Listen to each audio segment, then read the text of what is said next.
ચૂંટણી કાર્યાલય ઉદ્ઘાટન સામે કોંગ્રેસ મેદાનમાં ઉતરી છે। કોંગ્રેસના એમએલએ કાંતિ ખરાડીએ ભાજપ પર ગંભીર અને આકરા પ્રહારો કર્યા છે। સૌથી વધારે આ વિસ્તારની અંદર અમે હંમેશા કાયમી માટે કોંગ્રેસનો ગઢ રહ્યો છે। ભાજપ સરકારને જે નબળી નીતિ છે ઉજાગર કરશે।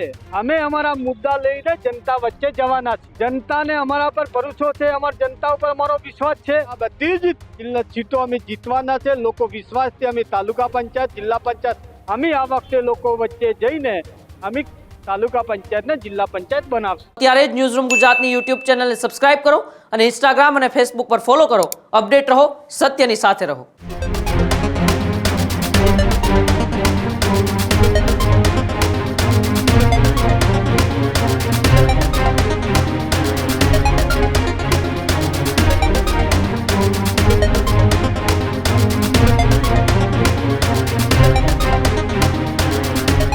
અમીરગઢમાં કોંગ્રેસ દ્વારા સરસ મજાનો એક કાર્યક્રમ રાખવામાં આવ્યો ચૂંટણી પહેલા। જી હા, અમીરગઢ દાતામાં કોંગ્રેસે ચૂંટણી પ્રચારનો શંખનાદ કર્યો છે। ચૂંટણી કાર્યાલય ઉદ્ઘાટન સામે કોંગ્રેસ મેદાનમાં ઉતરી છે। સ્થાનિક સ્વરાજ્યની ચૂંટણી માટે કોંગ્રેસે એડીચોટીનું જોર લગાવ્યું છે। કોંગ્રેસના એમએલએ કાંતિ ખરાડીએ ભાજપ પર ગંભીર અને આકરા પ્રહારો કર્યા છે। ભાજપના ગતકડા હવે મતદારો આગળ નહીં ચાલે તેવી પણ વાત ખરાડીએ કરી। ભાજપે હારવાના ભયથી ષડયંત્ર કરતો હોવાનો દાવો કરવામાં આવ્યો। મતદારોના આશીર્વાદથી જીત નિશ્ચિત માનવામાં આવી રહી છે। ચૂંટણી મોડી જાહેર કરવાના મુદ્દે ભાજપને પણ ઘેર્યું છે, જ્યારે કોંગ્રેસના જે દાવેદારો છે તેમને ડરાવવા ધમકાવવાના આક્ષેપો લગાવવામાં આવ્યા છે।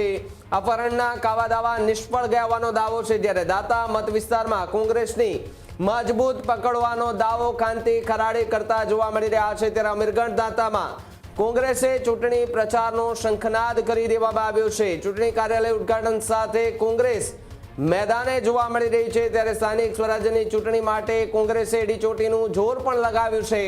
અમીરગઢ ખાતેનો આ કાર્યક્રમ ખાસ માનવામાં આવી રહ્યો છે, કારણ કે જે વિસ્તાર કાંતિ ખરાડીનો આવે છે તે વિસ્તારમાં એ પ્રચાર પ્રસાર કરતા જોવા મળી રહ્યા છે। કાર્યાલયનું ઉદ્ઘાટન થયું છે ને હવે ચૂંટણી પ્રચારનું શંખનાદ જે છે તે વગાડી દેવામાં આવ્યું છે, એટલે કે હવે રિબિન કાપી અને ઉદ્ઘાટન થઈ ચૂક્યું છે। હવે ઠેર ઠેર જગ્યાએ પ્રચાર પ્રસાર જે છે તે નેતાઓ દ્વારા કરવામાં આવશે અને લોકોની વચ્ચે અલગ અલગ મુદ્દાઓ સાથે ત્રણેય પક્ષોના નેતાઓ જે છે તે જવાના છે। ત્યારે આ વખતે અમીરગઢમાં પણ ત્રિપાંખીયો જંગ જોવા મળશે। ભાજપ, કોંગ્રેસ અને આપ આમ ત્રણેય પક્ષના ઉમેદવારો છે તેમણે ત્યાં ઉમેદવારી નોંધાવી છે અને ત્રણેય પક્ષો વચ્ચે ખરાખરીનો જંગ આ વખતે જોવા મળશે। ત્યારે કોંગ્રેસે ત્યાં એક્શન મોડમાં અત્યારે જોવા મળી છે। કોંગ્રેસ એમએલએ કાંતિ ખરાડી છે તેઓ ત્યાં પહોંચ્યા હતા અને ઉદ્ઘાટન કર્યા બાદ તેમણે ભારતીય જનતા પાર્ટી સામે કડક નિવેદન આપ્યું હતું। બિલકુલ, આજથી જિલ્લા પંચાયત, તાલુકા પંચાયતના ચૂંટણીના શ્રી ગણેશ કરવામાં આવ્યા છે। આજે સવારથી જ દોતા તાલુકા કોંગ્રેસ સમિતિનું આજે કાર્યાલયનું ઉદ્ઘાટન કરવામાં આવ્યું। ત્યાંથી સીધા જ વિરમપુર કાર્યાલયનું ઉદ્ઘાટન કર્યું, અત્યારે અમીરગઢનું કર્યું ને સાંજે 6 વાગે હજુ પણ આગળ અંબાજી મુકામે જઈ રહ્યો છું, ત્યાં પણ કાર્યાલયનું ઉદ્ઘાટન કરી રહ્યો છું। સૌથી આજે મહત્વનું કે આજે અમે ચૂંટણી લડવાનું શ્રી ગણેશ કરી દીધા છે અને શ્રી ગણેશ કર્યા પછી લોકો વચ્ચે, જનતા વચ્ચે અમે જવાના છીએ। સૌથી વધારે આ વિસ્તારની અંદર અમે હંમેશા કાયમી માટે કોંગ્રેસનો ગઢ રહ્યો છે અને અમે અને અમારા કેન્ડિડેટ છે તે ઉમેદવારો લોકો સુધી જશે। ભાજપ સરકારને જે નબળી નીતિ છે ઉજાગર કરશે ને કોંગ્રેસની સરકાર, કોંગ્રેસની જિલ્લા પંચાયત, કોંગ્રેસની તાલુકા પંચાયત બનશે।